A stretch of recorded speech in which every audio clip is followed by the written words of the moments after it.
नमस्कार दोस्तों, पाथफाइंडर में आप सभी का स्वागत है। मेरा नाम है डॉक्टर महिपाल सिंह राठौड़ और आज इस लेक्चर में मैं आपको अफगानिस्तान की कई सारी अपडेट्स देने वाला हूं। बहुत ही दुखद न्यूज़ आ रही है अफगानिस्तान से। पिछले एक हफ्ते में 12 स्टेट कैपिटल्स तालिबान ने कैप्चर कर लिए हैं। अभी तक ये लड़ाई ऐसी मानी जा रही थी कि तालिबान रूरल एरियाज को तेजी से कैप्चर कर रहा था, लेकिन शहर कैपिटल्स सुरक्षित थे। लेकिन पिछले 24 घंटे में 3 बड़े बड़े शहर तालिबान कैप्चर कर चुका है, जिनमें सबसे इंपॉर्टेंट है कंदहार, दूसरा हेरात। ये अफगानिस्तान के सेकंड और थर्ड लार्जेस्ट सिटीज हैं। टोटल 34 में से 12 कैपिटल्स तालिबान के कंट्रोल में हैं। तालिबान की स्पीड को समझने के लिए आप इस मैप को देखिए। अप्रैल 2021 में, आज से लगभग 4 महीने पहले, तालिबान के पास कितना एरिया था? जो आपको यहां पर ऑरेंज कलर में डिस्ट्रिक्ट्स नजर आ रहे हैं, ये सारे तालिबान कंट्रोल्ड थे। और इस मैप में आप देखिए कितना बड़ा एरिया ऑरेंज कलर में हो चुका है। ऑलमोस्ट पूरा वेस्टर्न सदर्न अफगानिस्तान और नॉर्दर्न एरियाज ये सभी तालिबान के कंट्रोल में जा चुके हैं। ग्रीन कलर का एरिया अब केवल गवर्नमेंट के कंट्रोल में बचा है। तो ये बहुत ही फास्ट ऑफेंसिव रहा है तालिबान का। उनके 90s वाले ऑफेंसिव से भी कई गुना ज्यादा तेजी से इन्होंने काम किया है। अब आगे बढ़ने से पहले आपको बताना चाहता हूं कि अनअकैडमी ऐप पर आप मुझे इस आईडी पर फॉलो कर सकते हैं। मेरे सभी प्लस कोर्स या स्पेशल क्लासेस की अपडेट्स आपको वहां प्राप्त हो जाएंगी, नोटिफिकेशन मिल जाएगा। So do follow me over there. और इस लेक्चर का पीडीएफ pathfinder_UPSC टेलीग्राम चैनल पर मिल जाएगा। 12 अगस्त को काफी डिस्टर्बिंग न्यूज आई थी कि हेरात तालिबान के कंट्रोल में जा चुका है। हेरात जो है वो थर्ड लार्जेस्ट सिटी है अफगानिस्तान का। और इसकी इंपॉर्टेंस क्या है कि ये एक तरह से पश्चिमी अफगानिस्तान का पूरा सेंटर है, क्योंकि यहाँ पर आबादी भी अच्छी खासी है, 20 लाख की आबादी, और ईरान के बॉर्डर से नज़दीक है। तो ये वाला जो पूरा टेरिटरी है, ये हेरात वाला जो जोन है, ये पश्चिमी अफगानिस्तान को कंट्रोल करने के लिए काफ़ी ज़रूरी है। तो हेरात में तालिबान के फाइटर्स ने कंट्रोल किया, सिटी पर अटैक करके वहाँ से सरकार को खदेड़ दिया। और उसके बाद गजनी पर भी हमला किया गया। और इस तरह की फोटोग्राफ्स आई जहाँ पर गवर्नमेंट ऑफिशियल्स अपनी यामाहा बाइक्स पर सामान बांधकर काबुल के लिए रवाना होते हुए दिखे थे। अफगानिस्तान का सबसे बड़ा चैलेंज, चाहे वो लड़ाई लड़ने के लिए या सरकार चलाने के लिए होता है, वो है वहां का पर्वतीय टेरेन, माउंटेनियस टेरेन, जिसके कारण ट्रांसपोर्ट बहुत मुश्किल है। ये सारे शहर जो आप देख रहे हैं, हेरात हो, बल्ख हो या काबुल, ननगरहार, इन सभी शहरों में पहुंचना बहुत मुश्किल होता है, क्योंकि रोड्स को ऊंचे ऊंचे पहाड़ों को क्रॉस करके जाना है और ये रोड्स अच्छी कंडीशन में बिल्कुल नहीं है। और तालिबान केवल कुछ चुनिंदा जगहों पर अपने चेक पॉइंट लगाकर या फिर उन माउंटेन पासेस को कंट्रोल करके पूरे रोड्स को ब्लॉक कर देता है। तो आपको लग रहा होगा कि इतना दूर नहीं है काबुल और ननगरहार, लेकिन यहां से इन रस्तों को क्रॉस करके पहुंचना अपने आप में एक बहुत बड़ा चैलेंज है। कई बार कई दिन लग जाते हैं यहां तक पहुंचने के लिए। लेकिन फिर भी यह माना जा रहा था कि तालिबान सिटीज पर इतनी आसानी से अपना कब्जा नहीं जमा पाएंगे, क्योंकि शहरों में आर्मी या पुलिस, अफगान नेशनल फोर्सेस जो हैं, उनका अच्छा कंट्रोल है और सिटीज में लोग उनको सपोर्ट भी नहीं करते। लेकिन इन सभी बातों को झुटलाते हुए तालिबान ने पिछले एक हफ्ते में, केवल 7 दिनों में, 12 स्टेट कैपिटल्स को कंट्रोल कर लिया है। ये 11 यहां पर मैं दिखा रहा हूं, क्योंकि जब ये लेक्चर में रिकॉर्ड कर रहा था उस समय में कंधार भी चला गया, तो ये 12 हो चुके हैं। तो अब आप देख रहे हैं कि जितने भी बड़े बड़े शहर हैं, कंधार, लश्करगाह, हेरात, ये सभी तालिबान के कंट्रोल में है। इन शहरों में भी हेरात का तालिबान के कब्जे में जाना बहुत ही चिंताजनक और हैरानी भरा है, क्योंकि हेरात की पॉपुलेशन तालिबान को हिस्टोरिकली सपोर्ट नहीं करती आई है। सेम कंडीशन नॉर्थ में थी। उत्तर अफगानिस्तान के इलाके तो हमेशा से एंटी तालिबान रहे हैं, क्योंकि एथनिक जो पॉपुलेशन है यहाँ की वो अलग है। वो पश्तून पॉपुलेशन नहीं है यहाँ पर। अफगानिस्तान में बहुत सारी अलग अलग एथनिसिटी के लोग रहते हैं। तो उत्तरी अफगानिस्तान के लोग तो बिल्कुल तालिबान के खिलाफ थे, लेकिन इस बार तालिबान ने शुरुआत ही उत्तरी एरियाज से करी है। यह हमें बताता है कि तालिबान कितना ज्यादा पावरफुल है इस बार कंपेयर टू 1990s। इधर सेंट्रल अफगानिस्तान में गजनी का तालिबान के कंट्रोल में जाना सेंट्रल गवर्नमेंट के लिए बहुत ही चुनौतीपूर्ण रहेगा, क्योंकि काबुल और गजनी की दूरी ज्यादा नहीं है, केवल 150 किलोमीटर का फासला है दोनों शहरों में। और गजनी को अफगानिस्तान में गेटवे टू द साउथ कहा जाता है, यानी कि इन दक्षिणी इलाकों में किसी को भी अगर अपना कंट्रोल करना है तो पहले उसको गजनी के थ्रू जाना होता है। तो गजनी शहर पर कंट्रोल काफी जरूरी होता है। लेकिन अब गजनी पर तालिबान का कब्जा है और यहाँ के जो गवर्नर हैं गजनी प्रांत के, उन्होंने तालिबान के सामने हथियार डाल दिए और इनफैक्ट गवर्नर को इन्होंने कैप्चर भी कर लिया था, अरेस्ट कर लिया था तालिबान ने।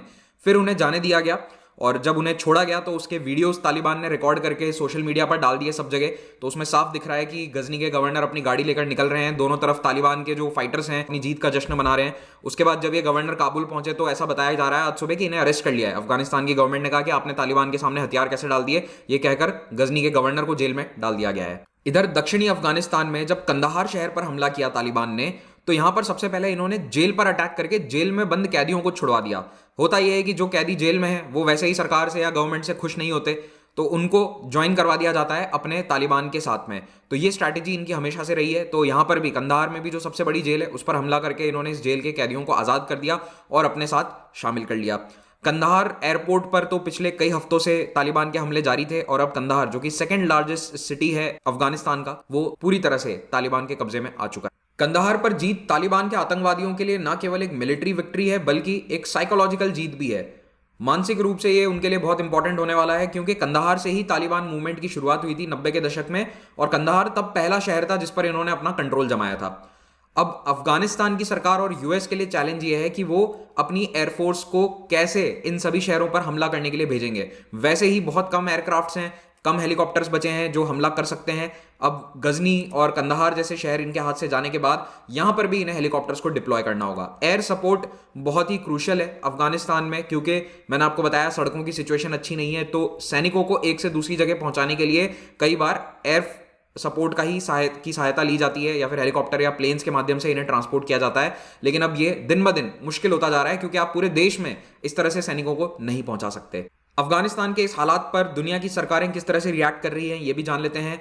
तो देखिए, अमेरिका की इंटेलिजेंस रिपोर्ट्स में साफ तौर पर कह दिया गया है कि काबुल 90 दिन के अंदर अंदर तालिबान के कब्जे में होगा।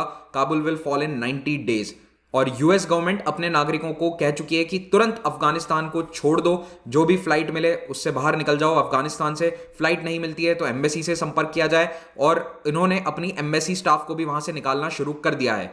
आप समझ रहे हैं सिचुएशन कितनी खतरनाक होगी कि काबुल अभी तालिबान के कब्जे में आया भी नहीं है, ना ही वो उसके 40-50 किलोमीटर के दायरे में है, फिर भी यूएस अपने एम्बेसी स्टाफ को वहां से निकाल रहा है। दूतावास को खाली किया जा रहा है। 3000 सैनिक भी भेजे गए हैं इसी काम के लिए, एम्बेसी स्टाफ को वहां से निकालने के लिए। यूनाइटेड किंगडम भी अपनी आर्मी को वहां पर भेज रहा है ताकि एम्बेसी स्टाफ और जो अन्य ब्रिटिश नागरिक हैं वहां पर अफगानिस्तान में उन्हें बाहर निकाला जा सके। इतना कुछ होने के बावजूद यूनाइटेड स्टेट्स की सरकार अफगानिस्तान के राष्ट्रपति को यह आश्वासन दे रही है अभी तक कि हम आपके देश में लंबे समय के लिए मौजूद हैं। अब तो दूतावास खाली हो रहा है, फिर भी ये इन्हें आश्वासन दिए जा रहे हैं कि we are here for the security and stability of Afghanistan and we remain invested. मुझे नहीं पता कि ये दोनों चीजें एक साथ कैसे काम करती है, अगर कोई मुझे कमेंट में समझा सके तो I will be very happy. इस बीच एक और इंपॉर्टेंट डेवलपमेंट ये हुआ है कि काबुल की सरकार ने तालिबान को बातचीत के लिए बुलाया है। कतार में तालिबान का एक ऑफिस है, वहां से ये संदेश भेजा गया तालिबान के पास। ये सब अभी मीडिया में रिपोर्ट हुआ है, ऑफिशियली काबुल की गवर्नमेंट ने ये एक्सेप्ट नहीं किया है एज ऑफ राइट नाउ, लेकिन हाँ, ये मैसेज पहुंचाया जा चुका है कि आइए बातचीत करते हैं और पावर शेयरिंग एग्रीमेंट के बारे में बात कर सकते हैं। यानी कि तालिबान भी सरकार में शामिल हो सकता है अगर वो चाहे, ऐसा काबुल की गवर्नमेंट ने ऑफर दिया है। भारत का इस पर क्या रुख है? देखिए, भारत ने स्टेटमेंट जारी किया कि हम अफगानिस्तान में जितने भी हिंदू और सिख रह रहे हैं, जो माइनॉरिटी है वहां पर, उनकी सुरक्षा का पूरा ख्याल रखेंगे। और भारत ने भी अपने कई नागरिकों को वहां से इवैक्यूएट किया है, खास करके मज़ार शरीफ से, क्योंकि मज़ार शरीफ में भी लगातार हमले बढ़ते जा रहे हैं। लेकिन अभी तक भारत सरकार का कोई ऑफिशियल प्लान नहीं है कि सारे नागरिकों को वहां से कैसे बाहर निकाला जाए। तो जैसा कई बार भारत ने किया है, दूसरे देशों में इवैक्यूएशन के लिए स्पेशल ऑपरेशंस चलाए हैं, वैसा अभी तक कोई प्लान गवर्नमेंट ने अनाउंस नहीं किया है। हाँ, अपने नागरिकों के लिए एडवाइजरी जरूर जारी कर दी है कि आप अफगानिस्तान से बाहर निकल जाइए। तो एज ऑफ 13 अगस्त मॉर्निंग यही एडवाइजरी थी कि जो भी नागरिक भारत का अफगानिस्तान में है वो कमर्शियल फ्लाइट्स के माध्यम से तुरंत घर वापस आ जाए। लेकिन क्या अफगान नागरिक जो शरणार्थी बन चुके हैं वो भारत आ सकते हैं या नहीं, इस पर भारत सरकार ने ऑफिशियली कोई टिप्पणी अभी तक नहीं करी है। आप देखिए कि अफगानिस्तान में बहुत सारे लोग इंटरनली डिस्प्लेस हो रहे हैं। 4 लाख लोग डिस्प्लेस हो चुके हैं पिछले 6 महीने के अंदर, और इसमें भी अब रेफ्यूजीज की संख्या दूसरे देशों में धीरे धीरे बढ़ती जाएगी। वैसे ही काबुल जैसे शहरों में बहुत रेफ्यूजीज आकर रह रहे हैं, तो इन शहरों पर भी स्ट्रेस बढ़ता जा रहा है। और यूएन की एजेंसीज का ये कहना है कि पिछले 1.5 महीने में 10,000 IDPs, इंटरनली डिस्प्लेस्ड पीपल, उन्होंने रजिस्टर किए हैं। तो ये तो केवल रजिस्टर्ड लोग हैं जो आकर यूएन के कैंप्स में रजिस्टर करते हैं, बाकी हजारों लाखों लोग तो रजिस्टर करवाते भी नहीं है। वैसे भी शरणार्थियों की समस्या बहुत सालों से चली आ रही है।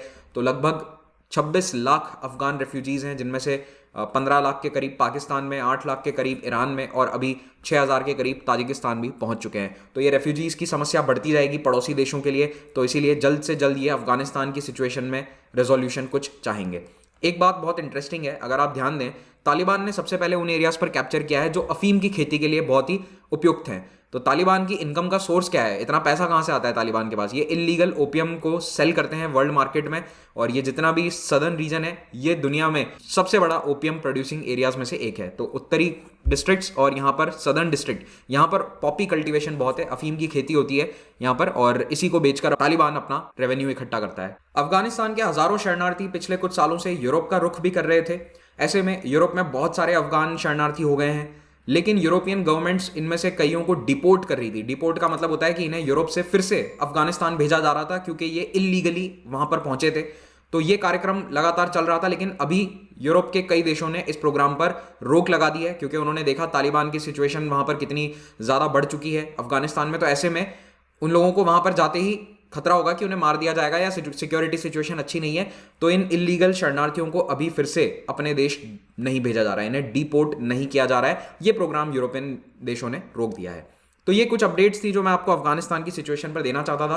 पिछला वीडियो मैंने बनाया था जब तालिबान 1/3 अफगानिस्तान पर कंट्रोल कर चुका था, और अभी लगभग 2/3 अफगानिस्तान पर इनका कंट्रोल हो गया है। तो अगर कोई और मेजर डेवलपमेंट्स होंगे तो मैं इस पर वीडियो जरूर बनाऊंगा। बाकी छोटे मोटे जो अपडेट्स आते हैं उन पर डेली वीडियो बनाने का मुझे कोई सेंस नजर आता नहीं है। तो आप क्या चाहते हैं कमेंट में बता दीजिएगा, मैं देखना चाहता हूं कि आप लोग भी इस पर क्या रुख रखते हैं। So let me know what you think in the comments. और अगर आप यूपीएससी एग्जाम की तैयारी कर रहे हैं तो अनअकैडमी से बेहतर कोई प्लेटफॉर्म नहीं है। देश के बेस्ट एजुकेटर्स यहाँ पर लाइव पढ़ाते हैं। तो आप प्लस या आइकॉनिक दोनों में से कोई भी सब्सक्रिप्शन को अवेल कर सकते हैं। आइकॉनिक का फायदा यह है कि आपको एक पर्सनल मेंटोर अवेलेबल करवा दिया जाएगा। जो भी कोर्स आप लेते हैं, ना केवल यूपीएससी बल्कि आईआईटी, नीट, किसी का भी कोर्स आप लेते हैं, उसमें अगर आपने महिपाल कोड यूज किया है तो आपको 10% उसी समय फ्लैट डिस्काउंट मिल जाएगा। ऑप्शनल के कोर्सेज भी यहाँ अवेलेबल हैं, लेकिन ऑप्शनल और जीएस का जो कंबाइंड कोर्स है, जो कॉम्बो कोर्स है, उस पर अभी एक बहुत ही बेहतरीन ऑफर चल रहा है। 50,000 से भी कम प्राइस में आप इस कोर्स को अवेल कर सकते हैं। इस कॉम्बो कोर्स में आपको प्रीलिम्स, मेंस दोनों की क्लासेस, टेस्ट सीरीज, प्रिंटेड किताबें, ऑप्शनल की क्लासेस, ऑप्शनल टेस्ट सीरीज, सब कुछ अवेलेबल होगा। और याद रखिए यहाँ पर भी आपको 10% डिस्काउंट मिलेगा अगर आप महिपाल कोड को यूज़ करते हैं।